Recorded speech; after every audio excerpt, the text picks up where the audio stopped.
Harper Business and HarperAudio present The Digital Silk Road, China's Quest to Wire the World and Win the Future, by Jonathan E. Hillman. Read by James Fouhey.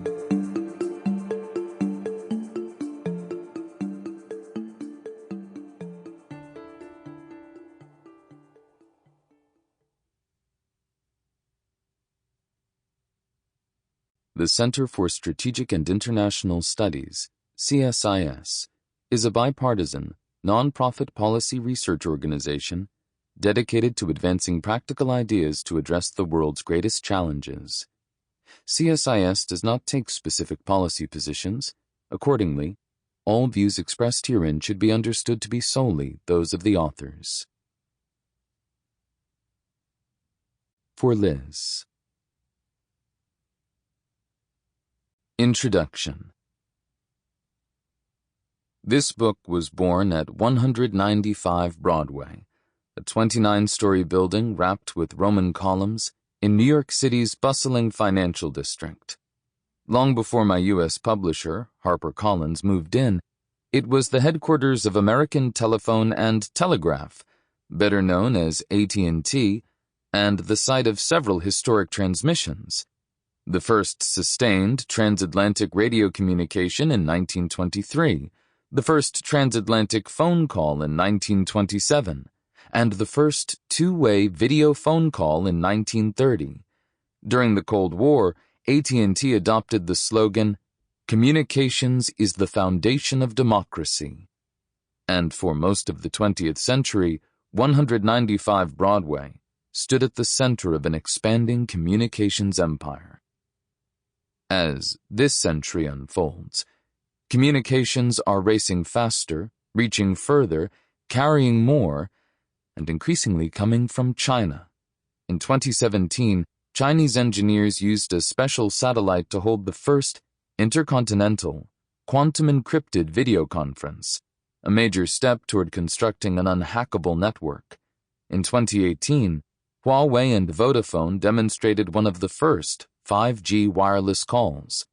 The same year, Hengtong Group celebrated foreign sales of 10,000 kilometers of sub-sea fiber optic cable, the systems that carry the vast majority of international data. Communications, the Chinese Communist Party, CCP, is proving, does not have a political preference. It is a powerful tool for liberation or repression, depending on who controls it. Just 3 decades ago, China was completely dependent on foreign companies for all these capabilities. Huawei was a middling reseller. China's most advanced communication satellites were made in the United States. The world's sub-sea fiber optic cable providers were exclusively from the United States, Europe, and Japan. Lacking these systems, let alone the ability to produce them, China's first connection to the global internet came through a Sprint satellite network in 1994. Since then, China has leapt from customer to supplier, from copycat to innovator, from network offshoot to operator. China's rapid rise is overshadowed only by its global ambitions for the next 3 decades. Chinese leader Xi Jinping has called for his country to dominate advanced technology manufacturing by 2025. To lead standard setting by 2035, and to become a global superpower by 2050. Xi is mobilizing companies to pour resources into developing digital infrastructure at home and sell more of their products overseas through his Belt and Road Initiative. The Digital Silk Road, part of that initiative and the focus of this book, connects China's bid for technological independence at home and its quest to dominate tomorrow's markets.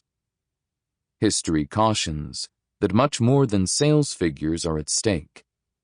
AT&T applied its expertise to help develop nuclear weapons, a missile warning system, and a secret communications network for Air Force One, among other national security projects. The blessing of the state, implicit or explicit, has been crucial to every 20th century information empire, observes Tim Wu. Sample complete. Ready to continue?